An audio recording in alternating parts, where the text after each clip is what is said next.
khusyuan, salah satu rumus Qur'annya, rasakan diawasi oleh Allah, dan ketika sholat itu mungkin jadi sholat terakhir. Itu ada rumusnya di Quran, surah kedua Al-Baqarah, ayat 45 sampai 46. Ya, wa innaha lakabiratun illa 'alal khashiyin. Salat itu tidak mudah dikerjakan kecuali bagi orang khusyuk. Siapa orang khusyuk ini? Ayat 46 ya.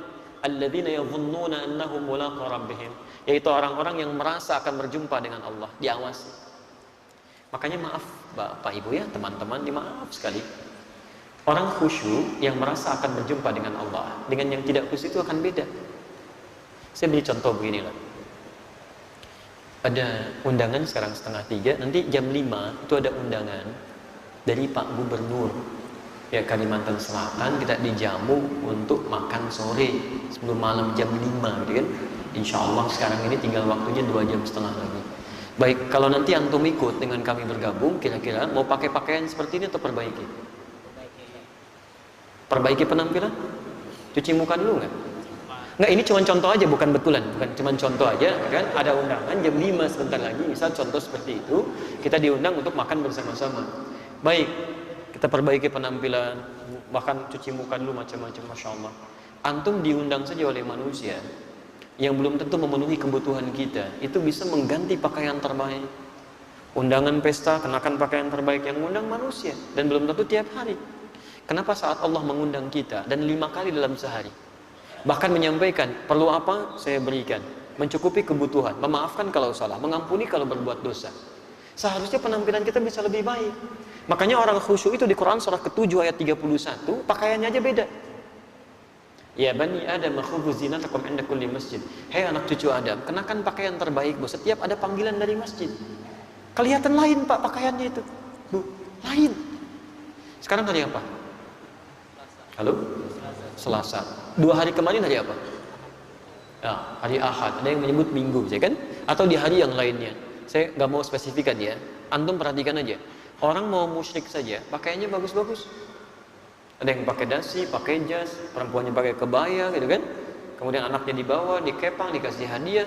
Jadi mereka mau salah ibadahnya, pakaiannya bagus-bagus. Kenapa antum yang mau menghadap Allah dengan hidayah yang telah melekat pada dirinya, persiapan begitu-begitu saja? Jadi itu akan bermak. Kalau tidak percaya silahkan. Begitu sholat asar atau nanti maghrib, antum persiapan pakaian yang terbaiknya. Kenakan wangian terbaik untuk laki-lakinya. Safnya dilakukan dengan baik. Demi Allah saya katakan, itu indah, nyaman hati itu. Setelah itu sempurnakan wudhu. Quran surah ke-5 ayat ke-6, posisi paling kiri sebelah atas. Ketemu manusia cuci muka, mandi. Ketemu Allah masa kita tidak penampilan baik? Wudhu sempurna. Kenapa? Ini rahasianya. Wa annahum ilaihi raji'un. Ini sudah agak mau ke sore nih. Kalau mendengar kalimat raji'un, raji'un, raji'un, yang terbayang apa? Inna lillahi wa inna ilaihi. Rasakan kenapa mesti berpenampilan baik. Maaf, karena mungkin itu jadi sholat terakhir kita. Makanya kalau sholat ingin khusyuk, begitu mau sholat, tolong rasakan. Mungkin ini sholat terakhir kita. Makanya kan panggilannya panggilan dari Allah. Panggilan sholat itu lewat lisan muadzin itu. Maaf ya, Bapak Andi, ada Pak Andi di sini?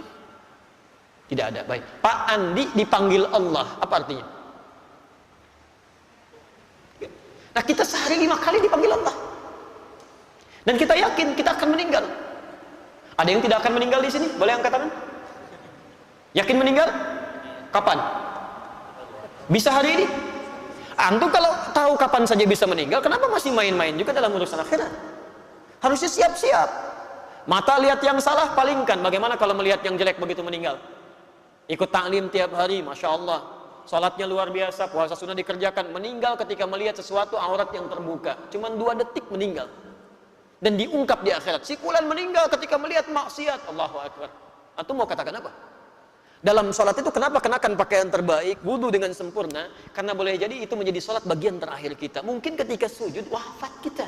Masya Allah, dalam keadaan berwudu, mengenakan pakaian paling halal dan paling indah. Di Qatar pernah begitu Pak. Di Qatar. Ada perempuan mau menikah, maghrib, sudah disiapkan, sudah sholat maghrib, tiba-tiba menjelang isya ibunya datang. Hai benaya, katanya, ayo anakku. Tamu sudah menunggu, kita keluar. Tiba-tiba begitu mau keluar, azan berkumandang. Ya amati hanal waqt man. Adzan sudah tiba katanya panggilan Allah. Nanti akhirkan aja. Kan itu bisa diakhirkan. Anak ini tetap ingin menunaikan salat. Adzin ini, tolong izinkan saya ingin salat dulu katanya. Kata ibunda, ya kalau kamu sholat, itu makeup kamu luntur lagi. Kata anak, ya tetap saya ingin sholat dulu. Ibunya marah keluar. Sambil dia nutup pintu mengatakan, kamu tidak taat dengan mama. Dia keluar. Anaknya kemudian berwudu, make-upnya luntur lagi. Dari situ kemudian dia sholat, Masya Allah. Khusyuk sholatnya dari mulai takbir, ruku, kemudian sujud. Saat sujud itulah lama sujud saking khusyuk. Gak bangun lagi Pak. Meninggal dalam sujud. Manusia menginginkan beliau jadi pengantin dunia, Allah menginginkan dia jadi bidadari akhirat. Manusia menginginkan dia dengan make up dunia, kata Allah lunturkan make up akhirat itu wudu, lunturkan, dan wafat dalam keadaan sujud menghadap Allah Subhanahu wa taala dengan pakaian terbaiknya. Masya Allah, meninggal dalam keadaan sujud. Antum mau begitu meninggal dalam keadaan sujud? Nanti asar ya sebentar lagi tuh. Tapi kan nggak bisa menjamin juga cita-cita asar wafatnya malam bisa terjadi. Kita nggak bisa milih gitu kan. Maka dari itu kalau ingin merasakan muraqabah nikmatnya berada dengan kedekatan Allah Subhanahu wa taala, tingkatkan ketakwaan, jauhi maksiat, rasakan selalu dilihat oleh Allah Subhanahu wa taala. Itu yang paling indah.